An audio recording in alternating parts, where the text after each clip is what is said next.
there was so much corruption. See, back then it was corn liquor, and then it became the drugs. Now, in the 80s, were there cops involved in the drug business? I'm not going to call no names. Sure, no names. That's fine.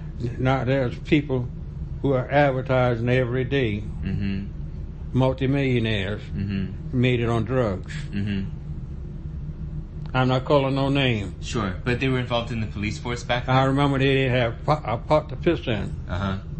But were some of them involved in the police force back then? Huh? Were some of them involved in the police force back then? Well, the police force was involved then because they knew of his drug dealing. They knew about it, and they did. They knew of his drug dealing. Was someone taking... Or their drug dealing. Ah, okay. And all whites. Yeah, the whites. And I was offered for X number of dollars, and I never would accept it. So some of the white officers were offering bribes to turn a blind eye to drugs, and in the 80s as well. In the 80s and in the 70s, yes. Yeah. Your whole career. Yeah, they're involved in drugs. I had police officers when I was shift commander. Asked me why don't I go down there. Well, they were going down at Tybee and getting $300 to $400 a night. Doing what? Guarding a night, getting shrimp boats.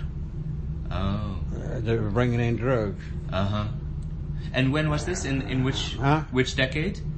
It was back in the 80s. Back in the 80s, okay. When I was ship commander. What kinds of drugs were coming in on the shrimp boats?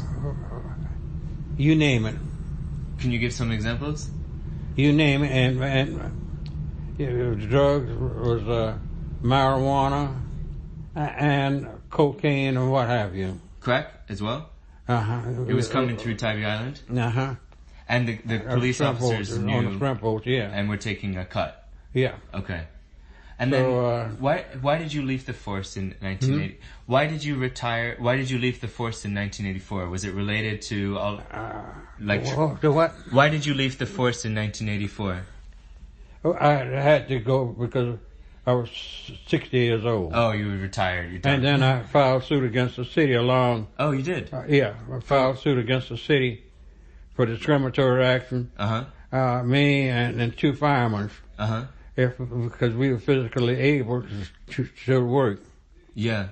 And so you didn't want to retire. They forced you to retire. Ah, okay. At 80. So we won.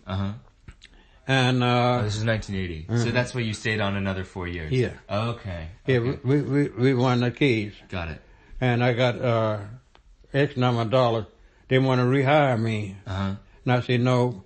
They would, as soon as they hire me, they find fault, and I knew about politics. Yeah, by then, of course. And the city manager at that time,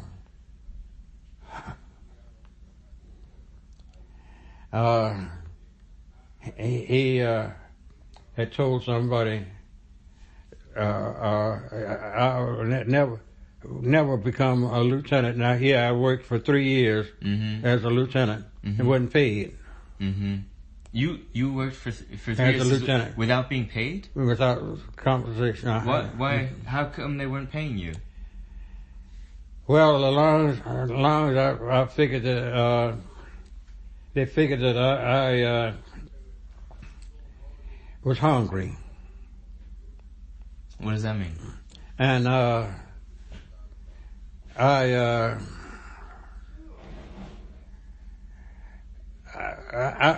worked without compensation for almost 3 years as a lieutenant. In Mendoza, the city manager, he and I had it. For example,